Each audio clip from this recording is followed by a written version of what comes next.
Hello बेटा जी, my name is Manoj Rana. Welcome to यल अकेडमी। आज हम करने वाले हैं बेटा जी methods to solve linear equations in two variables. हम जानते हैं वहाँ पर चार मेथड्स होते हैं बेटा जी, लेकिन आज के वीडियो के लिए हम जो करने वाले हैं वो है हमारा सब्स्टिट्यूशन मेथड। मैं दो इक्वेशंस लूँगा, आपको यहाँ पर सब्स्टिट्यूशन मेथड से उसे सॉल्व करना बताऊँगा और बिल्कुल हम स्टेप बाय स्टेप चलेंगे बेटा। जैसा हमने एग्जाम शीट में अटैम्प्ट करना है बिल्कुल वैसे ही करने वाले हैं। तो शुरू करते हैं। सबसे पहला जो आपका स्टेप होता है वो हमेशा आपकी जो गिवन इक्वेशंस होती हैं उनको नोट करने का होता है। तो यहाँ पर जो है वो गिवन इक्वेशंस हम नोट कर लेते हैं। तो यहाँ पर हमारे पास हम लिखेंगे गिवन इक्वेशंस आर, और दोनों की दोनों इक्वेशंस जो हैं वो हम नोट कर लेंगे। 5x plus 2y is equal to 9, 2x plus 3y is equal to 8। इन्हें जो है वो यहाँ पर रेफरेंस लेबल जो है वो दे देंगे हम। ये हमारे इक्वेशन नंबर हो गए।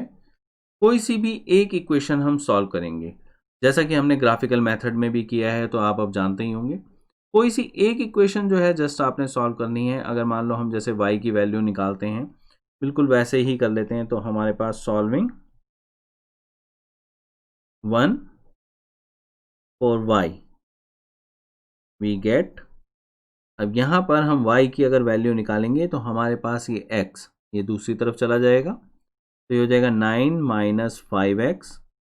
और यहाँ पर हमारे पास जो कॉफिशिएंट है y का वो डिनोमिनेटर में आ जाएगा 2। तो इस इक्वेशन को सॉल्व करके हमारे पास y की वैल्यू जो है वो हो जाएगी 9 माइनस 5x अपॉन 2।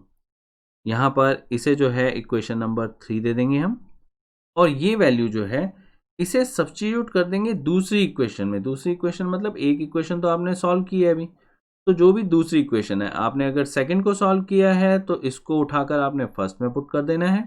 अगर आपने फर्स्ट को सॉल्व किया है तो इस वैल्यू को आपने सेकंड में पुट कर देना है। तो अब जो है इसको पुट करते हैं। पुटिंग या सब्स्टिट्यूटिंग जो भी आप लिखना चाहें। Putting this value 2। अब यहाँ पर जो है वो इस वैल्यू को अगर 2 में पुट करते हैं तो हमारे पास 2x, ये तो वैसे का वैसा ही रहेगा। जो हमारे पास 3y है उसमें 3 और y की वैल्यू जो है वो हो जाएगी हमारे पास 9 माइनस 5x अपॉन 2 इक्वल्स 8। अब हमने जस्ट इसे सॉल्व करते जाना है। तो जैसा कि हम जूनियर क्लासेस के अंदर करते आ रहे हैं, हम एलसीएम जो है वो एलसीएम लेंगे और उसके बाद जो भी हमारे पास 3 है ब्रैकेट से मल्टीप्लाई होगा। वही स्टेप हमने यहाँ पर लेने हैं बेटा। तो हमारे पास जो है वो ये आ जाएगा 2x प्लस 3 से अगर मल्टीप्लाई करते हैं तो 3 9 ज़ा 27, 3 5 ज़ा 15, और नीचे हमारे पास डिनोमिनेटर में यहाँ पर 2 है इक्वल्स 8। अगर आप एलसीएम जो है वो नहीं लेना चाहते और एलसीएम आपको थोड़ा सा, जैसे कि मुझे लगता है हमेशा एक बोरिंग सा कॉन्सेप्ट है और मैं चाहता हूँ कि थोड़ा सा फास्ट हो जाए, तो मैं थोड़ा सा स्पेस ले लूँ, उसके बाद मैं आपको बताता हूँ।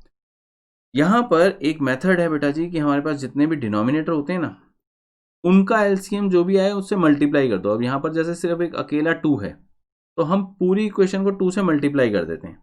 तो यहाँ पर जो है अगर हम फर्स्ट टर्म को मल्टीप्लाई करेंगे तो हमारे पास यहाँ पर आ जाएगा 4x। यहाँ पर अगर हम 2 से मल्टीप्लाई करेंगे तो जस्ट ये जो डिनोमिनेटर का 2 है वो कैंसिल होगा, न्यूमरेटर में चेंज नहीं आएगा। तो ये 27 माइनस 15x जैसा है ये वैसा ही रहेगा, और 2 अगर यहाँ पर मल्टीप्लाई होगा तो हमारे पास आ जाएगा 16। और ये बहुत इंपॉर्टेंट है, अगर आप ये भूल जाएंगे कि आपने राइट हैंड साइड में मल्टीप्लाई करना है तो आपकी इक्वेशन चेंज हो गई इसका मतलब। और इक्वेशन चेंज कभी भी नहीं करते, इक्वेशन को सॉल्व किया जाता है, इक्वेशन चेंज नहीं होती है। तो ये आ गया आपके पास। अब जो है वो x वाली वैल्यूज को एक तरफ रखते हैं और जो कांस्टेंट है उन्हें दूसरी तरफ ले जाते हैं। तो 4x माइनस 15x अगर हम करते हैं तो हमारे पास माइनस 11x आ जाता है। 27 को अगर मैं वहां पर लेकर जाऊंगा तो हमारे पास जो है 16 माइनस 27 हो जाएगा, 16 माइनस 27, जिसकी वैल्यू जो है वो हमारे पास आएगी माइनस 11। ये आ गई। अब अगर मान लो मैं x की वैल्यू यहाँ पर निकालना चाहूँगा तो x की वैल्यू जो भी इसका कॉफिशिएंट होगा वो डिनोमिनेटर में चला जाएगा। तो माइनस 11 अपॉन माइनस 11 ये हमारे पास 1 आ जाएगा। अब जो हमारे पास एक वैल्यू है वो आ गई है, इस वैल्यू को हमने जो है वो दूसरी वैल्यू के लिए यूज़ करना है। और जनरली हमेशा आपकी जो थर्ड इक्वेशन होगी इस केस में वो आपकी हेल्प करेगी दूसरी वैल्यू निकालने। तो अब हमने क्या करना है, इस वैल्यू को थर्ड इक्वेशन में पुट कर देना है। तो फिर से मैं थोड़ा सा स्पेस ले लेता हूँ और थर्ड इक्वेशन जो है उस तक हम स्क्रीन को ले जाते हैं। अब जो है इसमें हम लिखते हैं पुटिंग दिस वैल्यू इन 3। अब 3 में अगर मान लो ये वाली वैल्यू पुट करते हैं तो हमारे पास y आएगा इक्वल्स में 9 -5 और x की जगह हमने वैल्यू पुट कर देनी है 1/2। तो हमारे पास 9 -5/2 आ गया, यानी 4/2 यानी 2।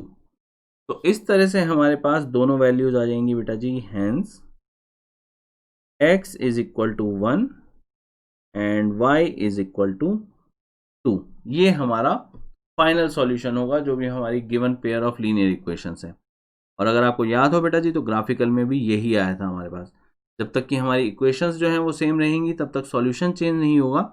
जस्ट हमारा मेथड जो है वो हम अलग अलग, जो भी मेथड हमें वहाँ से कहा जाएगा, जो भी हमारे क्वेश्चन में आएगा वो हम यूज़ करेंगे।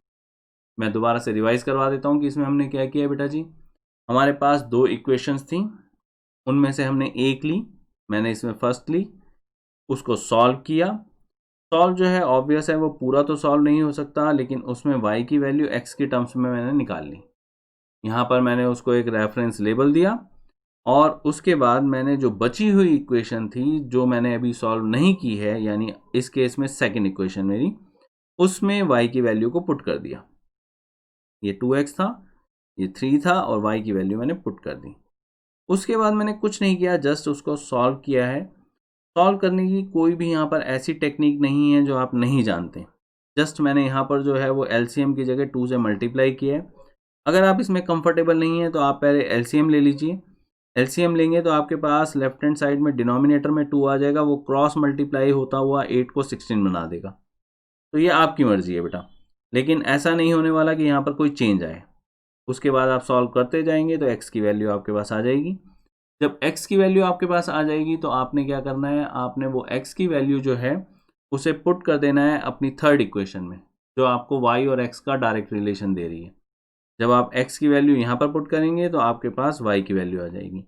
आप एक चीज़ का ध्यान रखेंगे कि x की वैल्यू पुट करने के लिए आपको सोचने की ज़रूरत नहीं है।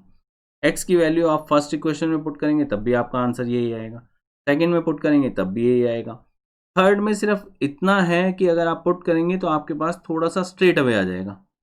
अगर आप फर्स्ट या सेकंड में करेंगे तो ऐसा नहीं है कि कोई चेंज आने वाला है, आंसर आपका यही आएगा, लेकिन उसके अंदर थोड़े से स्टेप्स बढ़ जाएंगे हमारे। तो इसी के साथ बेटा जी ये वाला मेथड ख़त्म करते हैं, बढ़ते हैं नेक्स्ट मेथड की तरफ।